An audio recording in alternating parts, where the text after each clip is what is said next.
if you are not a Glock fan and are a fan of another customizable pistol or out-of-the-box ready pistol, just imagine said pistol in my hands for this video.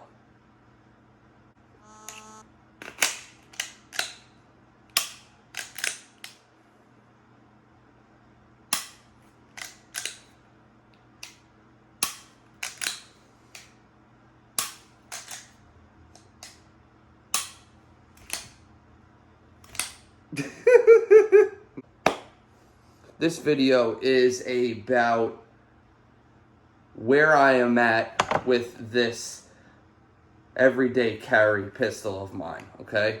A few months ago, I posted in a video that I was going to give up on the Gucci crap, give up on all the expensive stuff, and start from the bottom and work my way up and improve my pistol based on my performance and what I feel like I need to make myself a better shooter. So, I got rid of all the bullcrap and bought myself a Glock 19 Gen 3.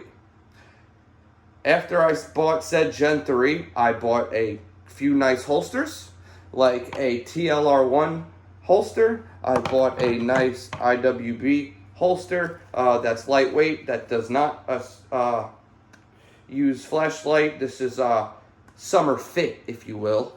And then a good old Kydex belt holster. Those are the three holsters that I primarily use, and I enjoy them so far. I could see myself down the road getting the two clamp holsters, maybe with a mag thing in there, but I haven't decided that yet because I am not complaining about these, and my times are pretty well if I compare them to other folks with the different ones. So the only reason why I would get those other ones is they seem to be a little more concealable and a little more comfortable. So I might make my way there eventually, but it's not something that's high up on the list. Anyway, shot timer and some holsters is what I got off to begin my journey to be a better pistol shooter.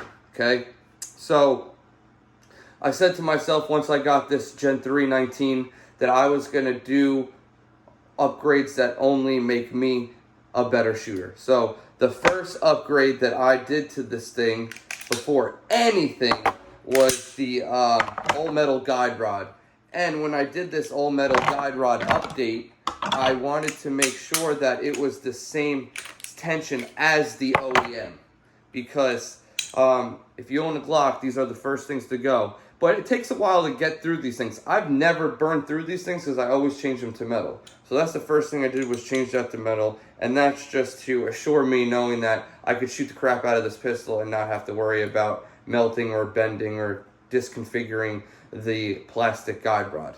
The second thing that I did was, after I got to know the OEM trigger very, very well, I had about 4,500 to 5,000 rounds on the OEM trigger alone. Then I decided to put the Zevs Pro flat face trigger in this pistol. And the reason why I chose the Zevs and not the Apex is because if I were to be building a Gucci build, Apex is going in.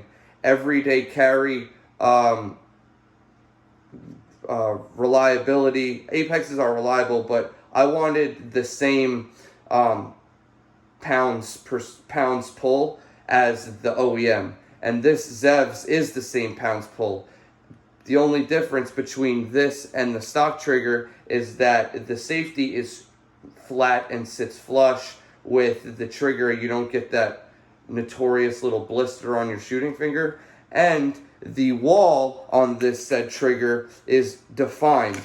So once you get to it, once you get to that wall, there's nothing in between that and a break. It's just wall, break.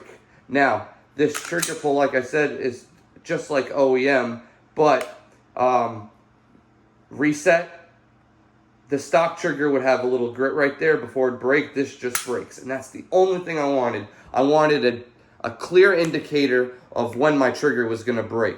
due to me training and knowing and feeling out the trigger that was on this particular pistol. Now, the trigger may be different in your Gen 5. The trigger may even be different in your Gen 3, but I felt that mine had a little grit before that break, and I wanted to eliminate that, thinking that breaking it in would make it go away, and it didn't. So I got this. So that's basically the first real upgrade that I did to this pistol.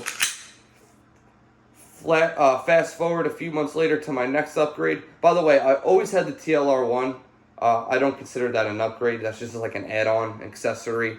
But yeah, I always kept my TLR1. I like the TLR1 versus other flashlights is because I'd rather have my flashlight protruding. And I like the TLR1 because it's so popular to find other holsters and stuff like that. But I like a little bit of a protruding type flashlight, and that's due to the fact to make you stay in malfunction if you're pressed up against something, or you can actually use this to bang something. I don't know, but I just like how that sticks out just a little bit more, and it's super popular and super bright.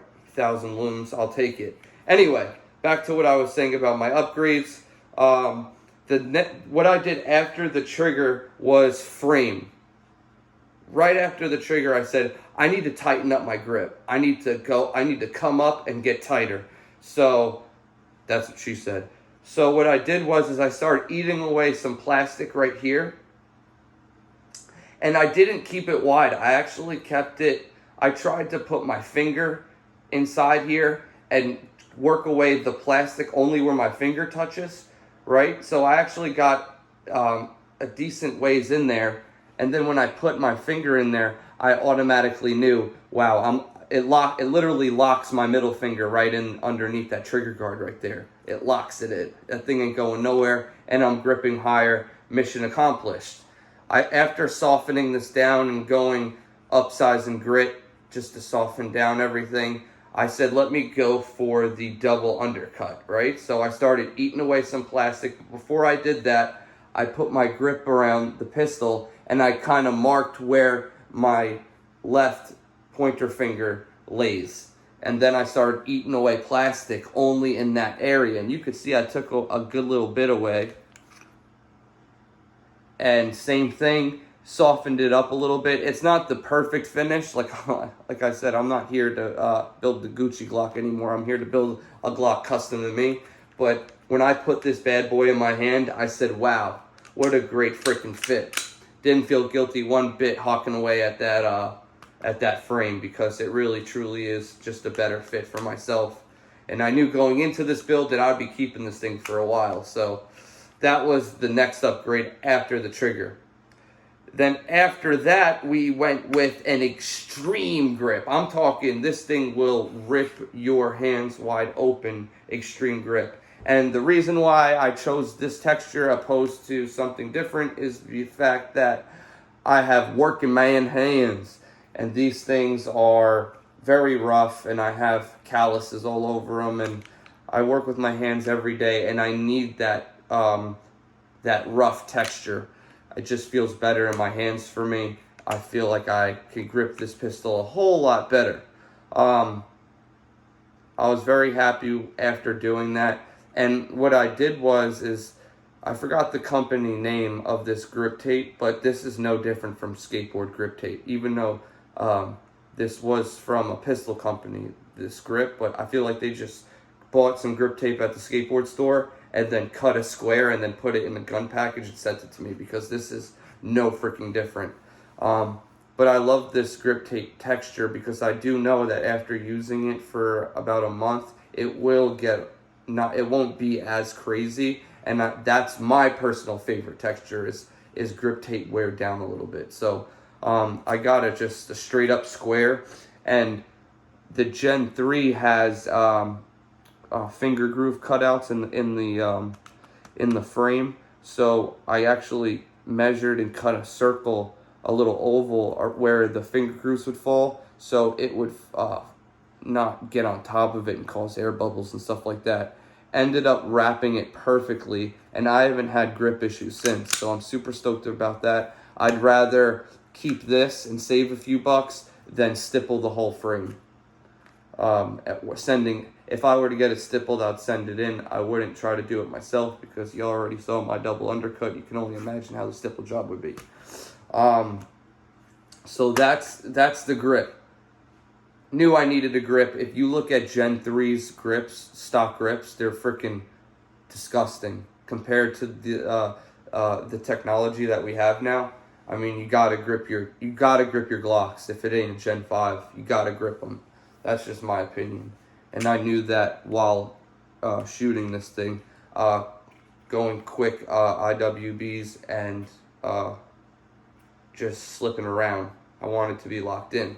Now, once I put grip on this gun and I started drawing from a conceal, I noticed that if I grabbed the pistol in any wrong way whatsoever, it was hard for me to adjust my grip and get it as high up as possible because I had so much grip stopping me from sliding it up. So I had to figure out a way to get my hand in the designated spot every time without having to slide my hands around. And what I did is I did a little bit of research and I saw that flared magwells will do that for a Glock 19. So when I go to grab this pistol now after putting the flared magwell on, which was my next upgrade, I didn't buy this flared magwell for fast reloads. I bought this to actually tighten up my grip. So now every time I go for my pistol, I know that my pinky's got to be above this magwell, and by that, it forces my middle finger up into the bottom of the trigger guard. You get what I'm saying? And that's kind of why I did that, is not for fast mag reloads, but for better grip when I grab my pistol in a hurry. By squeezing my pinky down, it forces my middle finger right up under there.